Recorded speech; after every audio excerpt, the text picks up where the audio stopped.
So, let's talk about the movie critic, right?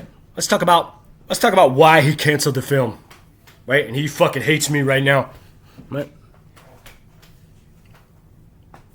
I wrote my first letters in June of 2023. 4 letters, right? Where I laid it all out.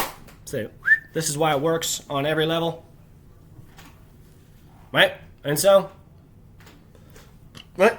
And when he shut down his production at the end of 2023, right? And he fucking played his games with my mind, which I was more or less ignorant to at the time, right? That after he stopped accepting my mail, right? Because he knew I was going to keep writing him until he said something to me, right? That this is, no. This is my heart. This is my mind, right? You wanna like start accepting my mail, right? And like lead me to believe, right? And again, he's a psychic clairvoyant. He jumped into my mind and saw me acting in The Two Gentlemen of Verona, right? Unable to see that I cut my hair, right? And then when he saw that it was cut, right, he went show business jackass, right? Anybody who's seen The Walking Dead knows that they make those zombies look really fucking good, right? And who's the guy that does all those, right? His name's Greg Nicotero. What else does Greg Nicotero do, Did he do all the special effects on Once Upon a Time in Hollywood? My point is that they could have paid nothing. They could have paid $4,000, right? Knowing that I do the movie for free, right? And give me a fucking badass wig, right? That's like, sewn in, right? It's like a real, right? Right? So, when he stopped accepting my mail and announced that Brad Pitt was reuniting with him on his last film, The Movie Critic, right? I was furious. I was so depressed. I thought this fucking guy, right? This guy thinks that he has the right to accept 60 pages of my writing, not 5 pages, and say nothing to me? This is the guy that I wanted to work with? No. No, I misjudged this, right? And it took me about 10 days. I was in my sad boy Brian phase for a while, right? Because it hurt a lot. It hurt a lot, 100%. And so I said, okay, I'm going to write about it. Joke's on me, right? So, over the course of the next 6 weeks, right, I wrote 7,000 words, right? Gone through the whole thing, right? And then I published it, right? And then I felt him in my mind, right? Playing that bullshit song from Kill Bill. Now it's too late to say you're sorry. How could I know? What could I say? He says, I'm sorry. Right? And of course that meant nothing to me, right? Just like the previous encounter, right? Like subtle bullshit mind games, right? Are for God. They're not for man, right? God works in mysterious ways. Right? So, I said, well, my essay's not taking off. Everyone just thinks I'm mentally ill. Right? So I'm gonna start reviewing movies in protest. That's funny. It's a movie about a guy who reviews movies. Right? An American in Paris, Mr. Skeffington. I tweeted, boom, that 4,500 word review of Gone with the Wind directly to him, right? And he canceled the film the following day. Right? That there's no, right? There is no other reason, right? I am the reason, right? He didn't want me to write 1,000,000 fucking words in protest, right? So, he canceled it on a Wednesday. I didn't realize till a Friday. I reviewed Guys and Dolls. I reviewed one more movie, all under hashtag boycott the movie critic, which I have taken all down. I've taken it all down, but I have all the material. Right? And so, I took it down that Saturday morning. I was flying from New Orleans to Nashville to buy a vehicle, which I have since abandoned for Quentin. And I wrote him a letter. Right? Of course, I wrote him a letter immediately. And it was filled with bile, right? For sure. Right? Right? And so I told him in that letter, which he refused, right? You can sit in your ivory tower and count your money till the day you die. Or you can invite me in, look me in the eye, and we can make this right. Right? Refused at the door, right? Again, I got the fucking envelopes. This is not, like, I'm not talking out of my ass right now. Just so that, like, we're all on the same page here. Right? So, right? Why did he cancel the film? Right? Why did he, right? Of course, it's more than just the reviews, right? And I never wanted to talk about this. Right? Because I don't fault Quentin for writing a story. Right? I can't be clear enough about this, right? I respect him as a writer and a director. Right? The psychic clairvoyant game is God's game, right? It's no one else's. Right? And while it's true, right, that I don't care about power, right? I should have given it to him, right? But I didn't. And so the damage is done, right? And so now, right, he's entered into a Faustian covenant to destroy my mind and body, right, with this same power, right, that I can wield with just as much lethality, right? And I'm sure that's not even a word, but that I can wield just as lethally. That's better. Words, right? My point is that I don't care that he wrote this story, right? Like, that doesn't bother me one way or the other, right? I was pissed off that he violated my mind, right? Okay. Cliff Booth, right? And this is all in that savage fucking monologue that I sent to Ari Emanuel, right? Somebody ask Ari Emanuel who I am. Right? Writers, casting spells, spelling, grimoire, grammar, right? Writers write what they know, right? This is, right? Right? Can you write a period novel, right? Can you, like, sure. But the archetypes, the stories, right? Right? And I know that Quentin is flying in his rage right now because he doesn't want me talking about this, right? But there's nothing I can do about it. He has no forgiveness in his heart, and so I don't either, not anymore, right? That he's going to play his sick, fucked up mind games forever, right? And so I'm going to talk about it, right? Until we're either reconciled or I'm dead. Easy. Okay. Right? The reason that Brad Pitt played the role of Cliff Booth, right, is because the story of Cliff Booth is the story of Brad Pitt, right? Writers write what they know, right? Quentin knows actors. Quentin knows show business. What's Cliff Booth's story, right? What does he do, right? He murders his wife on a boat and gets away with it. What did Brad Pitt do in 2016? He smacked up his wife and beat up his kids on an airplane and got away with it. Right?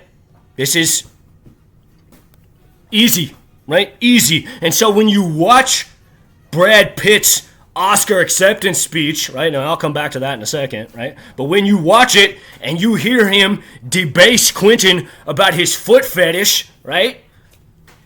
Right? The reason that he's doing that is because Quentin debased him. That's it.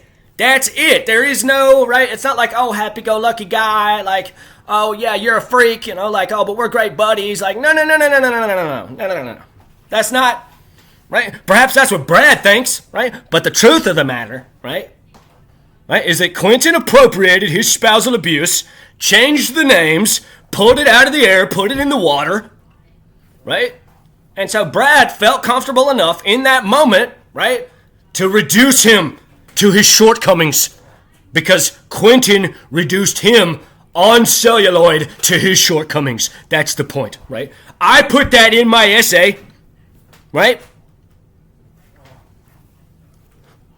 Right? And I know he doesn't want people thinking about that, right? He doesn't want people thinking about, oh, the first movie he made without Harvey Weinstein, he appropriated spousal abuse as a subplot, right? He doesn't want people thinking about, oh, the Academy awarded an Oscar to Brad Pitt, who's a white man, for beating up his wife and getting away with it in 2020, in 2019. And he doesn't want, right? Only a dumbass would want people thinking about that. Right? Right? And the truth of the matter is that they all know, right? That, this is, again, Once Upon a Time in Hollywood, right? He comes onto that set, Cliff Booth comes onto that set, right? And everyone that's all the fucking PAs and shit that are fucking, the script supervisor, everyone, they're all saying, that guy killed his wife and got away with it, right? What the fuck you think was happening to Brad Pitt the first time he was on a set? After he smacked his wife around, right? Screamed in her ear, poured beer all over her, right? Writers write what they know, right? Yeah, Brad Pitt was walking around whatever fucking movie he was doing in 2016, and everyone around him was saying, gosh, did you hear? Did you hear? Brad beat up Angelina, right? And just so that we're clear, she filed for divorce immediately, right? This is not the ravings of a lunatic, right? Rolling Stone reported on this, right? This is, right? Is it true? Is it not true? It doesn't matter. Right? It's career suicide. Either way. Right? So, right? I blew my head off in terms of my career. Right? By turning my back on him. And he could have behaved decently. Right? He could have behaved with dignity. He could have recognized, no, okay, it's, I see what's good in my life. Right? I see how beautiful my wife is. I see how beautiful my family is. I see how beautiful my career is. Right? I'll let this guy, right? I'll pay this guy nothing, right? I'll pay this guy $100,000, $80,000, right? Which is so much fucking money for me. Force him to sign an NDA, and he'll never have a job in Hollywood. But now it's my job to point out that Hollywood is filled with evil, disgusting people, and show business as a whole, writing as a whole, it's a closed club, right? That they say the wisdom traditions, the mystery traditions are evil because they all are actually evil, right? That this is, right? That's it, right? That's it. So, right? Now we're all caught up, right? He canceled that movie, right? Because he knew that I was never going to stop reviewing movies in protest, and eventually, right? It was going to bring people to that essay, right? Which reminded them, right? That the combination between the two of them is as toxic as it gets. And if he makes his last film with him, right? Then he has a sick sexual abuse, psychological abuse through line running through all of his films. Right? And again, it's misdirection. Right? Who cares? He wants to suck feet. Honestly, it was so fucking cheap of him to do that. Right? But again, right? Is it any wealthier, right? To appropriate your friend's lowest moment. Right? And shame on the Academy. Right? Post-Me Too bullshit. Right? Which one of you wants to come live and say, yeah, I voted for Brad Pitt for beating up his wife? Right? I'm glad he won an Oscar for beating up his wife. What does Angelina have to say about it? Right? Somebody ask Angelina Jolie what she has to say about it. I suspect someone paid her. Right?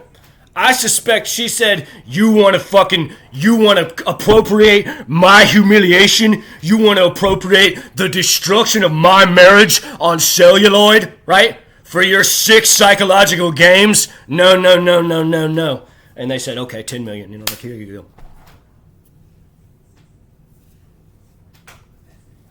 Right? Somebody ask her. Right? And I live in palpable fear, right? This is why I'm saying it, right? This is why I'm saying it. Right? Right? That assassins are going to the doors are all locked here all the time. If I'm here alone, right? And again, this has been his design, right? So, you did it. Got me to question my every thought forever. Right?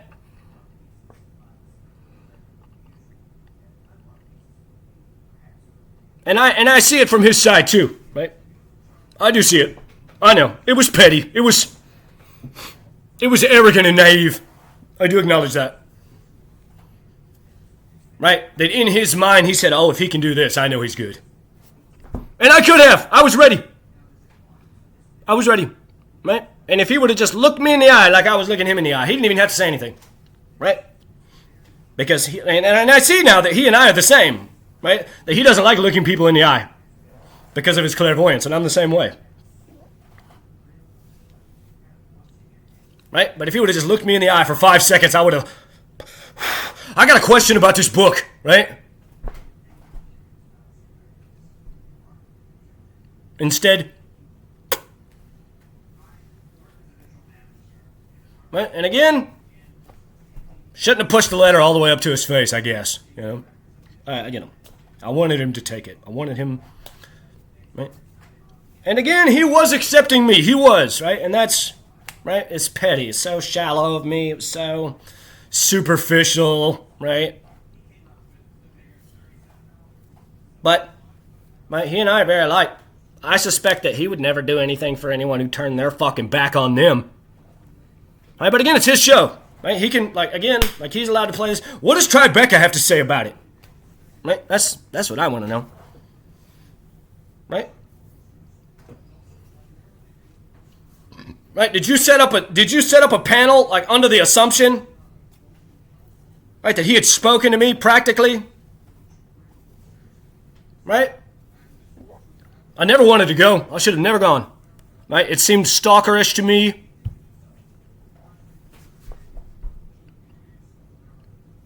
Right? And I know when I turned my back, he turned right back around and said, "Turn around." You know, he was like blasting me.